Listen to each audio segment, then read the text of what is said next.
నేను మీ ముందు మాట్లాడుతున్నానంటే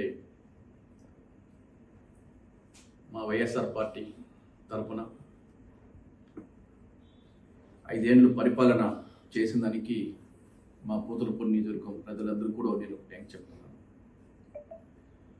ఈరోజు నేను ఇంత కష్టపడి ఒక దళితుగా పుట్టి ఎక్కడో చిత్తూరు మండలంలో పెరిగి పూతలపల్లి నియోజకవర్గంలో ఎమ్మెల్యేగా అయ్యి ఈరోజు నేను మంచి కార్యక్రమం చేసి మా ముఖ్యమంత్రి గారికి ఒక మంచి ఎమ్మెల్యేగా నేను చేస్తాను.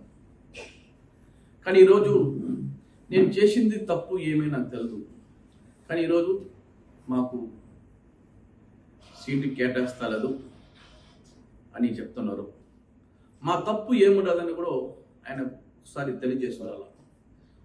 మా తప్పు ఏం చేసినాము అట్లీస్ట్ 5 ఏళ్ళుగా మీరు ఒకసారైనా మనం పిలిపించి 1 ఇయర్కి ఒకసారి పిలిపించి మీరు చేసే పద్ధతి కరెక్టే కాదు, మీరు ఇది చేసింది ఇది తప్పు, ప్రజలతో మీరు కరెక్ట్ లేదా, లేదు మీరు చేసింది కరెక్టా, నా ఒక్క వ్యక్తిగత కరెక్ట్ లేదా అన్నది కూడా అడిగి ఉండొచ్చు.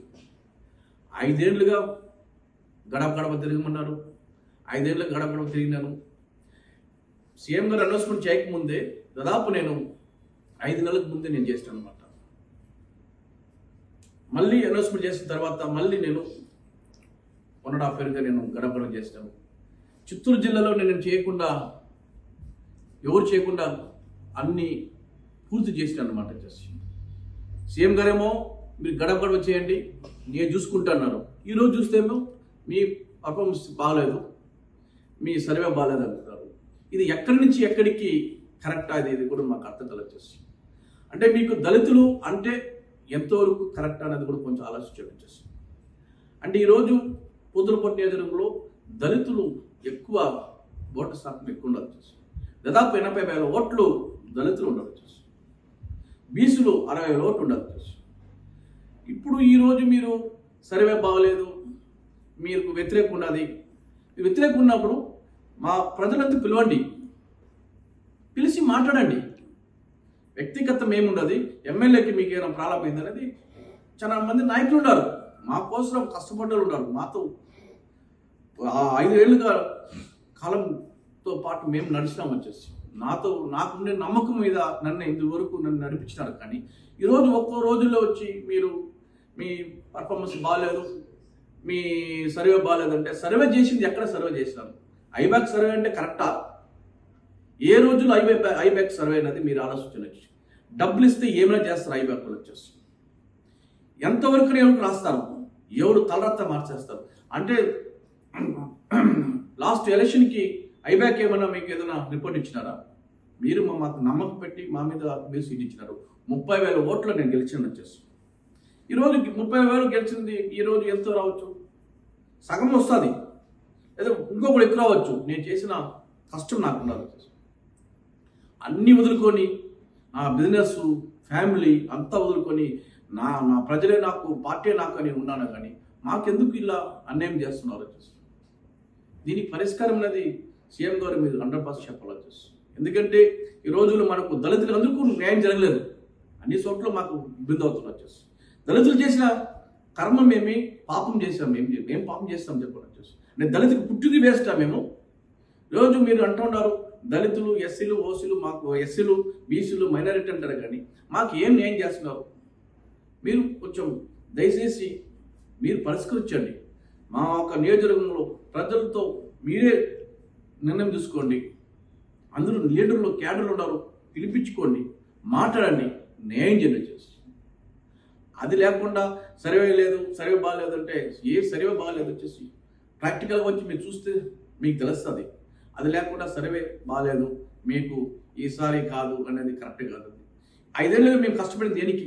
ఏం ఫలితం వచ్చింది? మమ్మల్ని ఇంత కష్టపడి 5 ఏళ్ళకి అన్నీ మీరు 5 ఏళ్ళు కష్టపడి మీరు చెప్పింది మేము చేసినాము. మేము చేసింది ఏం లేదు కదా. మేము చేయాలంటే కూడా మాకు పైన అధికారులు ఉన్నారు, పైన మంత్రులు ఉన్నారు, వాళ్ళని అడిగి మేము చేసినాం. కానీ మేము ఓన్గా ఏం చేసింది ఏం లేదు. ఇది చేయాలంటే కూడా మాకు ఇక్కడ మాకు రెడ్డి కమ్యూనిటీ ఎక్కువ ఉంటారు, వాళ్ళని అడిగి చేస్తున్నాం. అడగకుండా ఏం చేయలేం కదా. మాకు ఏమైనా పౌరు చేస్తున్నదా? మేము చేయాలంటే మీరు ఇస్తేగా మేము చేసేందుకు అవుతుంది. మాకు ఏం మీకుండా మీరు చేయండి ఏం చేసేది వచ్చేసి ఎవరితో మేము మాట్లాడాలా, ఎవరితో చెప్పుకోవాలా? అంటే దళితులుగా మేము పుట్టింది వేస్ట్ అనుకున్నాను. అంటే మేము ఈరోజు ఇన్ని కష్టపడి చేసుకొచ్చామంటే ఎవరికి వచ్చేస్తాం? ఆ రోజుల్లో మేము పుట్టింది కాంగ్రెస్లో పుట్టినాం, ఆ రోజు నుంచి కాంగ్రెస్ పార్టీలో ఉన్నాం. రాజశేఖర్ గారు అంటే మాకు ప్రాణం. ఆ రోజు నుంచి రాజశేఖర్ గారితో ఎలా ఉన్నాము, ఎలా బతికినామన్నది మాకు తెలిసి వచ్చేసి ఈరోజు మిమ్మల్ని చూసి మేము వచ్చినాము. మీరు చేసిన న్యాయమా? ఒకసారి మీరు ఆలోచించండి. వచ్చేసి సీఎం గారికి నేను చెప్పేది ఏమంటే, దళితులకి మోసం చేయొద్దు, దళితులకి న్యాయం చేయండి. వచ్చేసి మిమ్మల్ని నమ్ముకుని ఉన్నాం. మన పార్టీ అనేది మాకు గుర్తిస్తున్నారు. వచ్చేసి మా పార్టీ అనేది మేము ప్రాణం వస్తున్నాం. గతంలో నాకు ఎలక్షన్ అప్పుడు నన్ను కొట్టేస్తే సచ్చి బతికినాను. 1 monthగా కోమా స్టేజ్లో ఉన్నాను. వచ్చేసి మీరు ఇది కూడా మీరు చూడలేదంటే ఎలా చూస్తారు? వచ్చేసి ఎవరి కోసం నేను నిలిచినాను? వచ్చేసి పార్టీ కోసం, పార్టీ బాగుండాలి, పార్టీ కోసం కష్టపడుతున్నాను అనమాట. వచ్చేసి అన్ని విధాలుగా నేను పార్టీ కోసం ఉన్నాను. వచ్చేసి ఇటువంటి ఒక నిర్ణయం తీసుకునేది మీరే ఆలోచించండి. మేము ప్రాణం పోతే వరకు వైఎస్ఆర్ పార్టీలో ఉంటాం. మేము మోసం చేసేది మాత్రం లేదు. తప్పనిసరి మీకోసం ఉంటాము, మీకోసం ప్రాణం ఇస్తాం, మీకోసమే మేము బతుకుతాం కూడా ఈరోజు మీకు అందరికి తెలియజేస్తున్నాం. ముఖ్యమంత్రి గారు కలిసినప్పుడు సర్వే బాగలేదు, కొంచెం మీ మీద వ్యతిరేకం ఉన్నది చెప్పినారు. వ్యతిరేకం ఉన్నది మీరు తెలియజేయండి. ఏం వ్యతిరేకం ఉన్నది మీరు మా నాయకులతో మాట్లాడండి, మా నాయకులతో మాట్లాడి మీరు నిర్ణయం తీసుకోండి. నేను చెప్పినాను తప్ప ఆయన అడిగినప్పుడు ఇదే మాట్లాడినాను. వచ్చేసి 5 ఏళ్ళు మేము కష్టపడినాము, 5 ఏళ్ళు కష్టపడిన వాళ్ళకి ఈరోజు చూస్తున్నారు. ఈరోజు నాకు ఒకటి బాధాకరం ఏమంటే, గెలవని సీటు కూడా ఇస్తున్నారు. చిత్తూరు జిల్లాలో, తిరుపతి జిల్లాలో వాళ్ళు మీద వ్యతిరేక ఉండే వాళ్ళకి ఇస్తున్నారు. కానీ మన మీద వ్యతిరేక ఏమున్నది నాకు అర్థం కాలేదు. చేసుకుంటారు వ్యతిరేక లేని వాళ్ళకి మీద దళితుల మీద ఎంత బురద చేయలేదు కరెక్ట్ కాదు. అది దళితులేను, మాకు న్యాయం లేదంటే మీరు ఏమి న్యాయం చేస్తారు? మీరు దళితులు దళితులకు ఏమి న్యాయం చేస్తున్నారు? మాకు అదే నాకు అర్థం కాకుండా ఉన్నాను. ఇప్పుడు ఓసీ ఉండే చోట్ల ఎక్కడ మార్చినారా? మారలేదు. వచ్చేసి ఎక్కడ దళితులు అక్కడ మార్చున్నారు తప్ప ఓసీ ఉండే చోట్ల ఎక్కడ మార్చినారు చెప్పండి? ఒక్కో చోట్ల మార్చలేదు. తిరుపతి జిల్లాలో మొత్తం ఇచ్చినారు. వచ్చేసి వ్యతిరేకం ఉంటే కూడా అక్కడ ఇచ్చినారు. కానీ మేము వ్యతిరేక లేకుండా చోట్ల మాకు ఇస్తున్నాం లేదంటే అది ఏ విధంగా మాకు ఓర్చుకోవాలో మాకు అర్థం కాదు. వచ్చేసి అది ఎంతవరకు న్యాయం కూడా మాకు తెలియదు. వచ్చేసి ఏం చేస్తాడో ఆయన ఏం చేయాలో, ఏ విధంగా నిర్ణయం తీసుకున్నారో కూడా పార్టీ మీద నమ్ముతున్నాను. ఇప్పటి వరకు కూడా పార్టీ మీద నేను గౌరవిస్తున్నాను. పార్టీ ఏ విధంగా నిర్ణయం తీసుకుంటుందో ఆ విధంగా మేము కూడా